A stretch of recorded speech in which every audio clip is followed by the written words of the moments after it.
This thing can, without you wanting it to, it can pull a wide open throttle. Have you tested this on a real car? Several times, yes.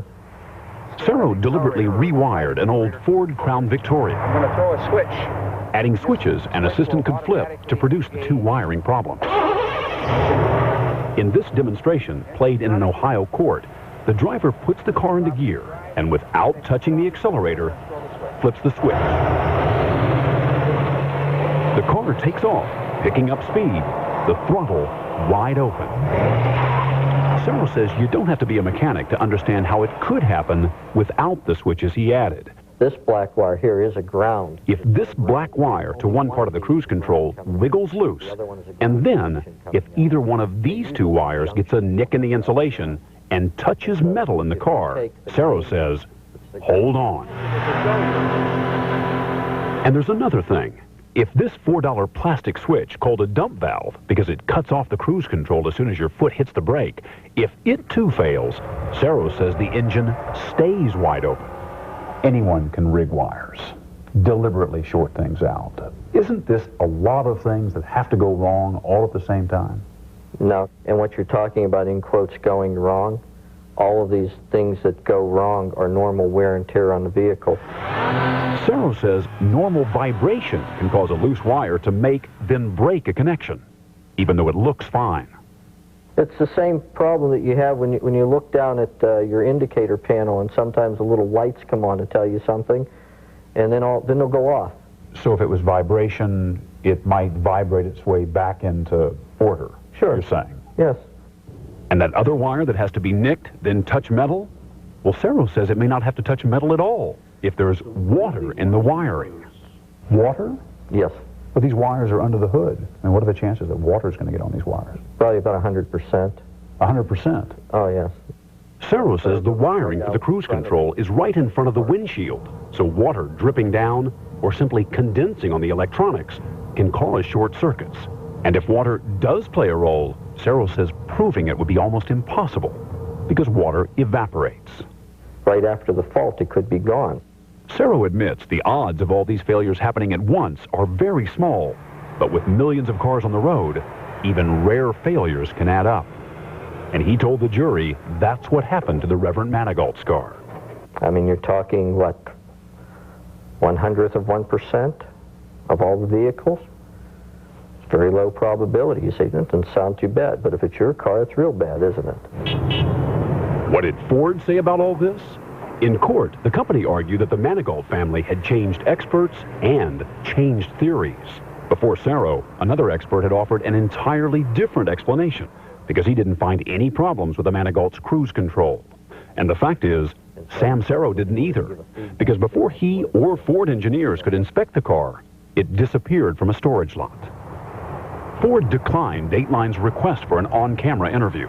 But in this letter, the company told us essentially what it told the jury, that Sam Sero's test was a contrived stunt with a doctored vehicle, his demonstration, junk science. If real failures caused an accident, Ford said it would leave evidence for investigators to find. Have you ever seen it in a specific car where you haven't created it? The problem has always been that by the time I get to see a vehicle, it's had a head-on collision. It's been so smashed up that you can't tell anything from it anyway. Have you ever seen it? No, I haven't, not yet. Ford says Sam Sero was paid to come up with a problem, and a Ford expert testified that although Sero's explanation is theoretically possible, in the real world, that can't happen. It just doesn't happen. And Ford showed the jury a test of its own, demonstrating that even if those short circuits sent the engine wide open, and even if that dump valve failed, the brakes could still stop a runaway car. You can see how the front brakes work, even though the back tires are still turning. After listening to the evidence, the jury ruled in Ford's favor, and the judge rejected several appeals. But the story doesn't end there, because there's a lot that jury never heard. This car didn't crash into just any tree.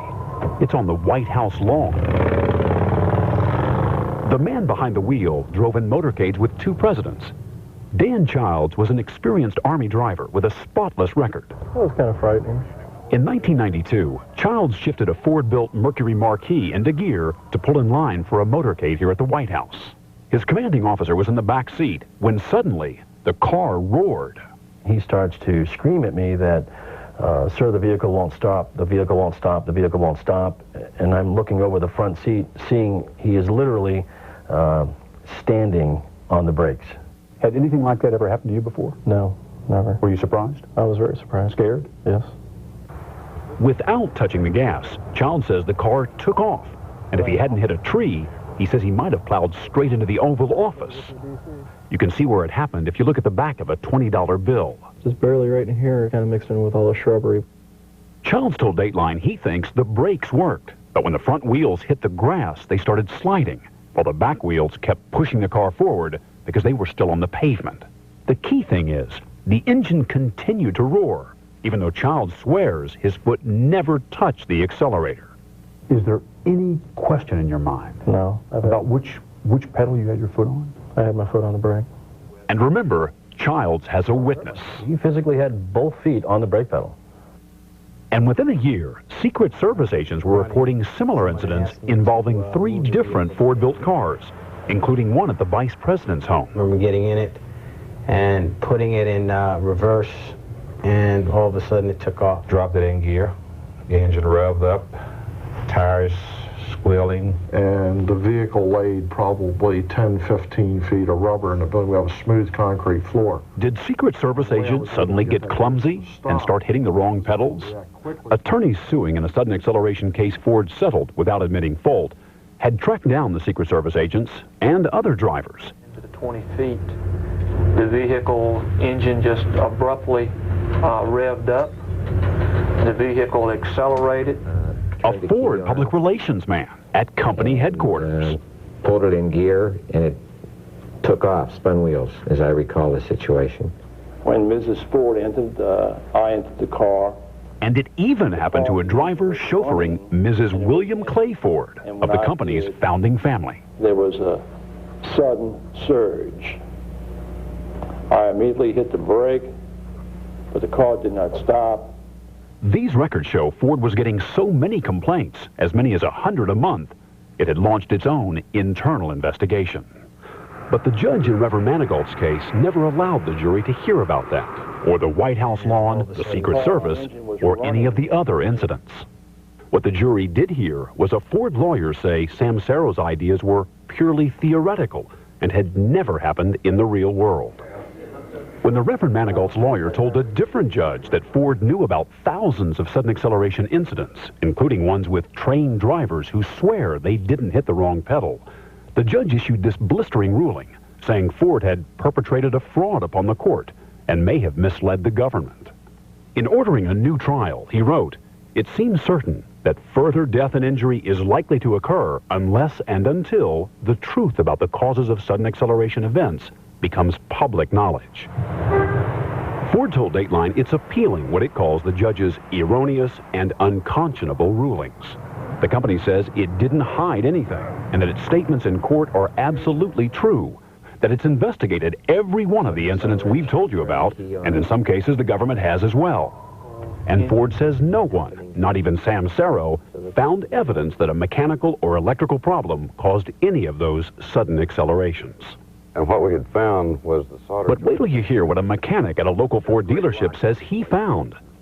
And what the man who oversaw that government report on sudden acceleration says now, after Dateline showed him these internal Ford records. It makes you think that there is something more substantive to Sam Sero's theory than just theory.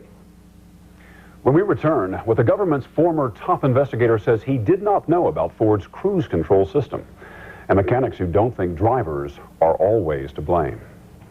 And it happens that fast. That fast. Quicker than you can blink your eye. Either one of these. Either one.